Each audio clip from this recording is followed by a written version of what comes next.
Welcome. Hello and welcome, FPL managers. Welcome to the Zonal Weakness brought to you by 𝐀𝐬𝐡 Football Fantasy and, of course, powered by Fantasy Football Scout. Today, I have a very familiar face whom And I have the opportunity to meet powered after a by month or so. powered by Fantasy Football Scout and 𝐙𝐿𝐴 Clooney. No, no. That's something we'll edit it out. Okay, don't worry. But welcome, Ashfaq. Good to see you after a month long. Yeah, yeah, good to see you as well. It's been some time. It's been a while. It's been a while. Yeah, you and I mean, both of us keep missing each other for one reason or the other. Yeah. If I'm on leave, then you're there, and if you're on leave, then I'm there. It's like we occupy space, yeah, for each other, which is good. Which Right, is good. right. Some sort of a liquid or a gas kind of a form, you know. We occupy each other's space, which Right. is great. How's your game week going? Not the best. 2 weeks ago, I took a minus hit to bring transfer out Bowen and Foden. I think I'm one of many managers who did that, and we all Hmm. all uh, know that how well that turned out. So I still have a green arrow. That's saying something. And based on the Liverpool and Sheffield game that is going on, I fully expect that Salah is going to blank again. So things are not looking great, but I probably might have a small green arrow, which I'm probably content with. What about you? Okay. Well, I don't know. I had 8 Nuri, so which is good, but still doesn't seem to be doing the trick yet. So let's hope Salah is my captain. But Cole Palmer just scored against Manchester United. Yeah, so it's 2-0 Chelsea. Well done. I am not going down. I know both of us are United fans, so we let's not have that conversation right now because then this is going not to be about zonal weakness. It's going to be more about our frustration over United and our ups and downs. So, and I think that will go for True. hours and hours. So let's not proceed in that direction.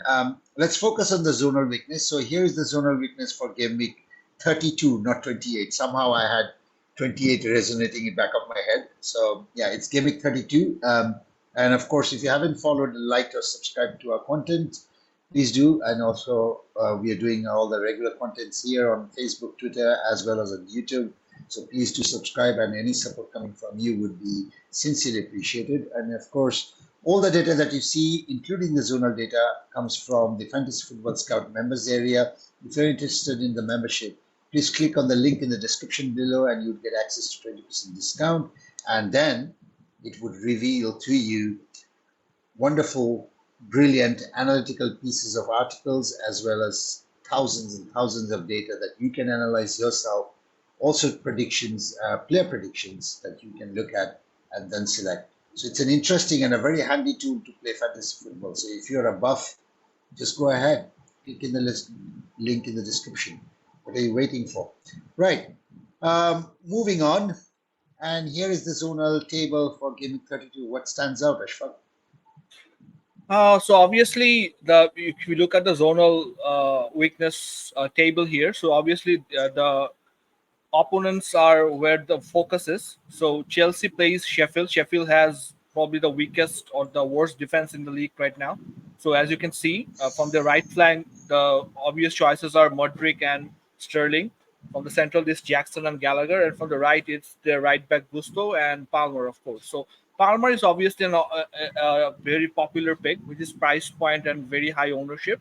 So you will do well to have Palmer in your team if you have transferred him out in the past few game weeks. I think now is the time that you should get him in as soon as possible because his ownership is still very high, and based on a zonal weakness, so he's from their Sheffield's left flank, they're the second worst team in the league, and from the right flank, from their left flank where Modric and Sterling is playing, they're the worst in the league. So we fully expect a high scoring game for Chelsea versus Sheffield. So you'll do well to probably invest in Chelsea assets this week. So I was just about to Sterling, ask you, I was just about to ask you, which Sheffield asset should we invest in? But anyway, continue, please. So we need to target Sheffield as an against team. So we need to see next week who Sheffield plays next because of their poor defensive records. Luton is another one. So Bournemouth plays Luton. Although Luton's attackingly often has shown some promise, defensively they're still very bad. Semenyo 4.5 only from their right flank where Semenyo would be attacking. So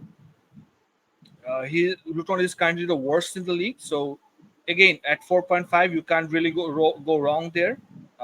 Solanke is another popular asset. If you don't have Solanke, he can if he scores big, he can really punish you. So Solanke is another asset I think you should do well to have this game week.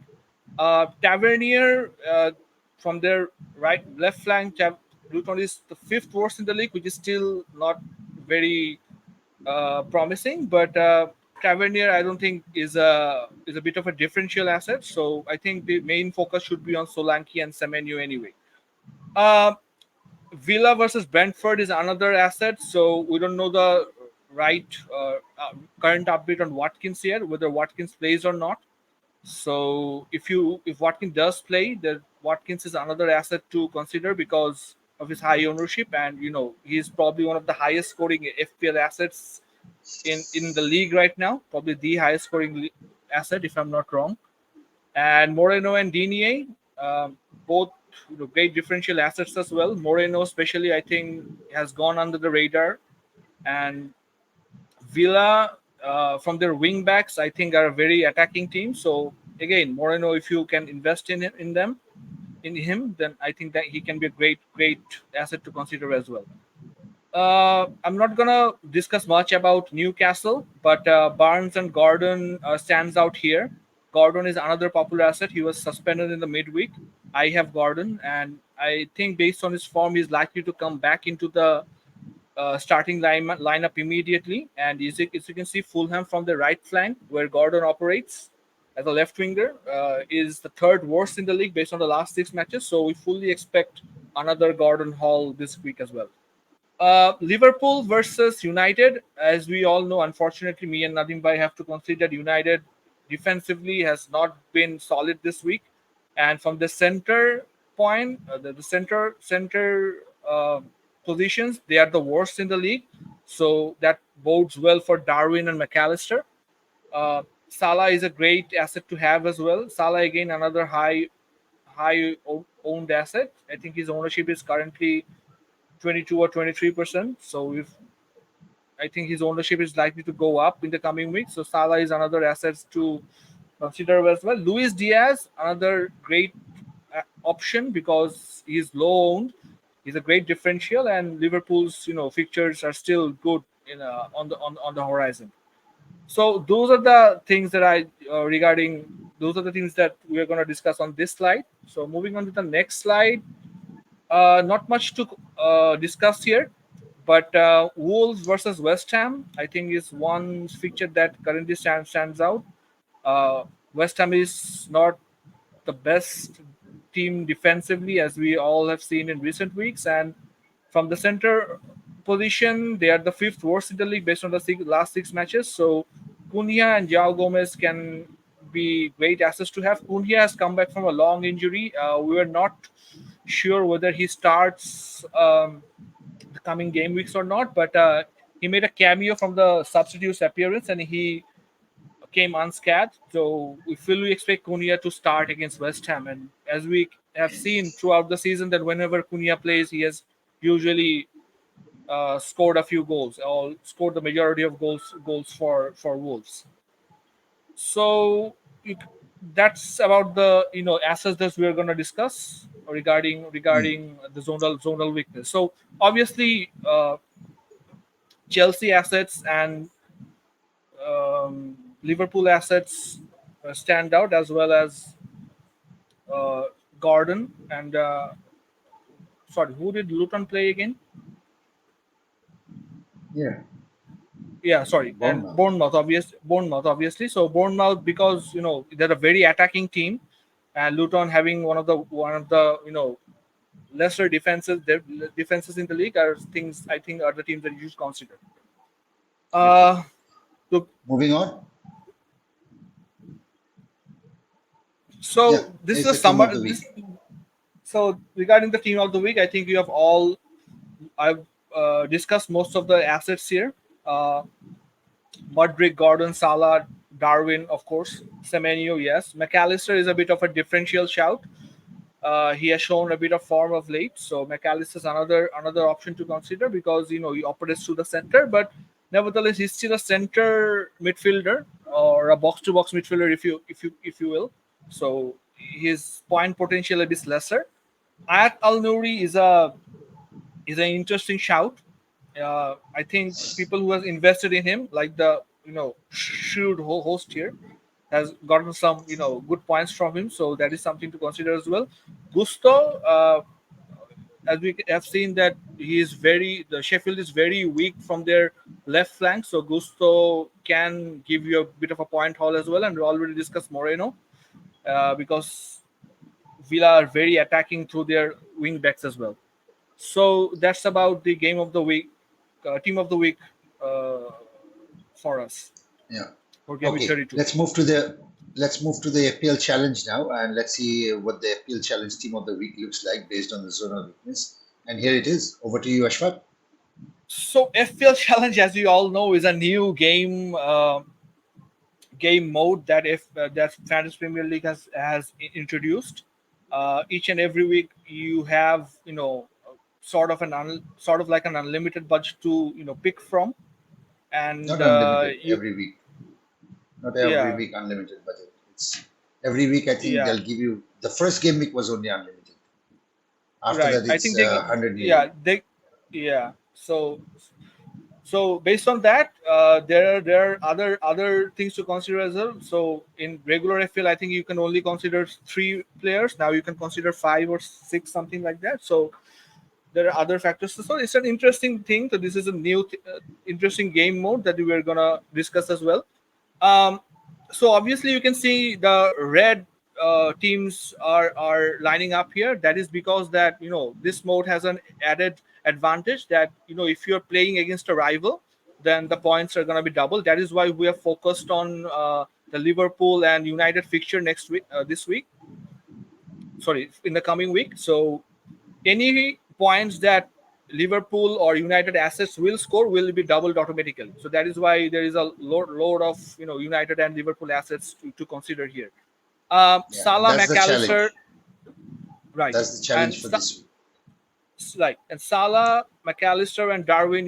Because of their zonal weakness, we've already discussed. They set themselves or has a position, makes a name for the positions for themselves. So that is that. We've already discussed Palmer and Gusto, so there's that as well. Regarding United assets, because there's a uncertainty factor on Rashford, we have gone for Fernandes and Hoyland. I think both starts, and they are the highest point potential regarding United's goals or points. And we have also gone for Dallo because we wanted to keep a defender, and I think Dallo with through the wingback position has the highest potential as a defender from United. And finally, Bradley with Trent Alexander-Arnold's absence. I think Bradley is a great differential asset to have as well. Isaac is another option that we have considered because based on his form, Isaac is on great form. So based on his form and relatively weak opponent Fulham, we really couldn't ignore them. So that's about the fantasy uh, challenge team of the week for us. So I think that's about wraps up the session. I guess. Yeah, that's just one player. Well, Onana is the goalkeeper, by the way, and Onana is currently the highest scoring goalkeeper so far till now this season. So in APL, so that's why, and of course, the double challenge this week offers us the opportunity to actually invest in him as well. So yeah, I mean that's it. That's really about it. Thank you so much, Ashfaq, for joining, and of course, thank you, audience. Please do give us a like if you like the video, and if you like our content. Of course, don't forget to engage with our Twitter account, and we'll be back for Gaming 33. But until then, take care. All the very best. Bye bye. Where was Green?